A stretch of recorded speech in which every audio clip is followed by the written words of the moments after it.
And welcome back to Hannity. You may remember last night I addressed the Roy Moore issue at the end of the program. I decided to do it again at the end of the program tonight to be consistent in terms of where we put it in the program. It's important. 3 more women have today come forward making accusations against Senate candidate Judge Roy Moore. Now, clearly this now raises new issues in the state of Alabama. Things are getting worse and now very tough on the voters of Alabama. I live there. I'll talk about that in a second. Last night on this broadcast, I demanded answers from Judge Moore when the judge's story broke. Just to remind you, I laid out a history. I don't rush to judgment. And I said these allegations are so serious, this should all transcend politics. Sadly, it's not, but it should. I'm never going to apologize for not rushing to judgment. The issue of presumption of innocence is important to all of us. However, these allegations are beyond disturbing and serious. I have a 16-year-old daughter. Ivanka Trump said something today. There is a special place in hell for people who prey on children. Ivanka Trump is right. There is a special place in hell for predators. That is something everyone should agree with. That should not be political. Now with Judge Moore. Unlike everyone else in the media, I went right to the source. I interviewed him. I went through the Washington Post allegations methodically, point by point, through each and every allegation in the Washington Post, in that piece, and I let him respond. Shockingly, for the first time in my life, even liberals praised that interview. Rarity for me. And for me and so many others, it is because what happened in that interview, it did raise new questions. And then came the issue of the yearbook that allegedly shows Judge Moore's message to one of his accusers. And that is why, for the sake of the people of Alabama last night, I demanded answers. They deserve them. Those people of Alabama deserve them before an election. And today, we got the answers to the questions that we asked. Let me give you Judge Roy Moore's attorney. He did a press conference and questioned the validity of the yearbook signature. He said it could be forged and demanded a forensic analysis.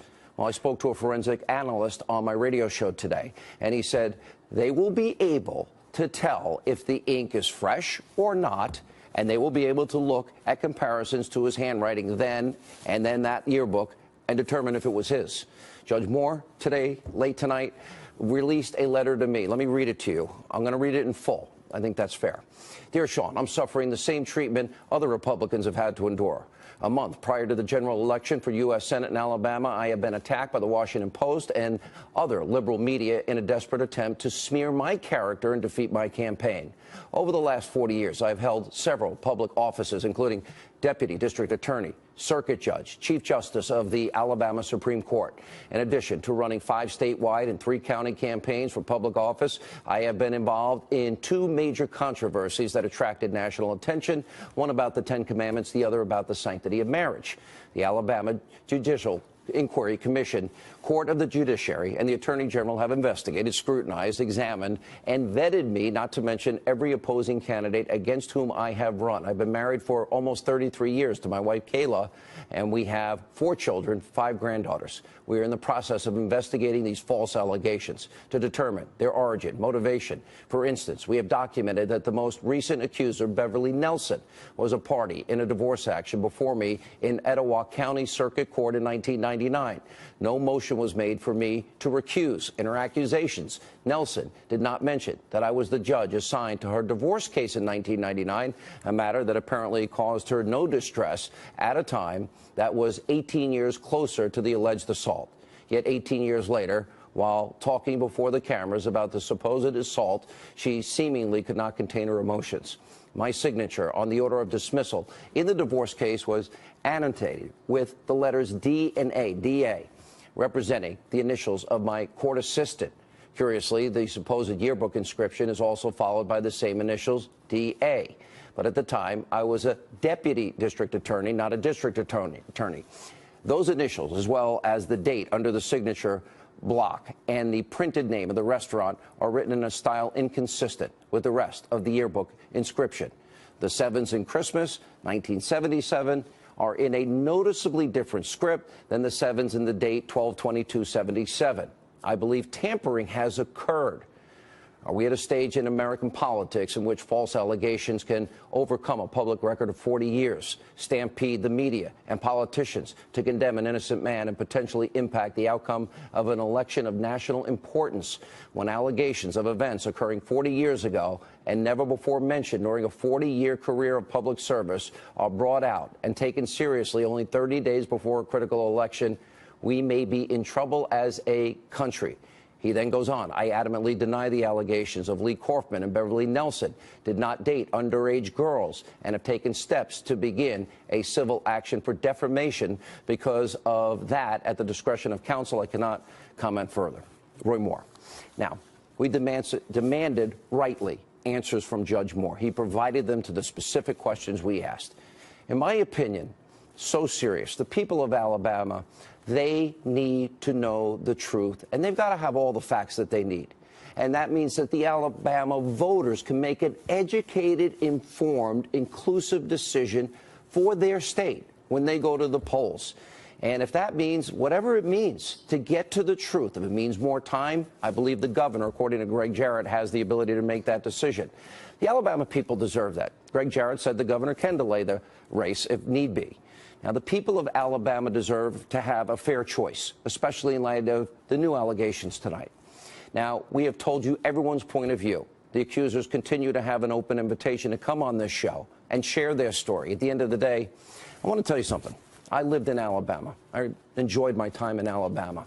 And I know these people. They're smart. They're great Americans, God, family, faith, country.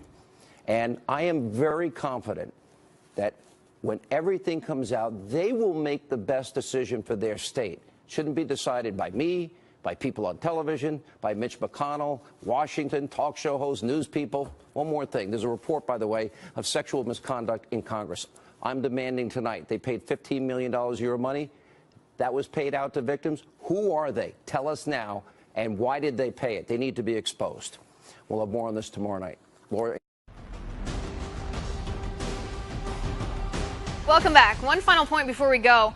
A shocking new report reveals major American charitable foundations have given millions of dollars to Islamic organizations with ties to radical Islam. That's right, American money funneled to groups who pay terrorists to kill Americans and want to bring Sharia law by force to America. The mainstream media won't tell you about this, so we will. We're talking about charitable organizations here in the United States like George Soros Open Society Foundation and the Bill and Melinda Gates Foundation and GE Foundation and the Silicon Valley Community Foundation. An incredible years-long investigation by the Middle East Forum exposes this trail of American money from these so-called charitable organizations going to Islamist front groups posing as moderate Muslim activist organizations right here in the U.S.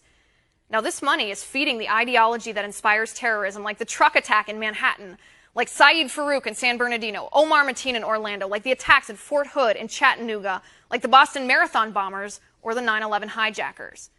The mainstream media doesn't care about who helps pay to spread this poisonous ideology around the world. Why not? More than $5.6 million from George Soros, Bill and Melinda Gates, GE, and Silicon Valley foundations to these 7 Islamic organizations that spew anti-Western, anti-Semitic, homophobic, misogynistic, Islamist rhetoric by giving radical Islamist clerics a pulpit. The Bill and Melinda Gates Foundation gave $1.3 million to Islamic Relief Worldwide in 2014, a group that accepted money from an al-Qaeda front group and whose founder was a senior member of the Muslim Brotherhood. The GE Foundation gave over $537,000 to Islamic Relief Worldwide and to the Islamic Circle of North America, a group that supports the establishment of an Islamic caliphate and who sponsored radical cleric Anwar al-Awlaki to speak at one of their events. Not to mention the 6 members of their group who were arrested for plotting to wage terror attacks. George Soros Open Society Foundation gave $625,000 to the Islamic Society of North America, a group with ties to the terror group Hamas. The Silicon Valley Community Foundation gave more than $330,000 to Islamic Relief and to the Council on American Islamic Relations, a group whose founders are rotting in prison for terror-related charges. This is a major story with real-life impacts. Our family and our friends are under attack.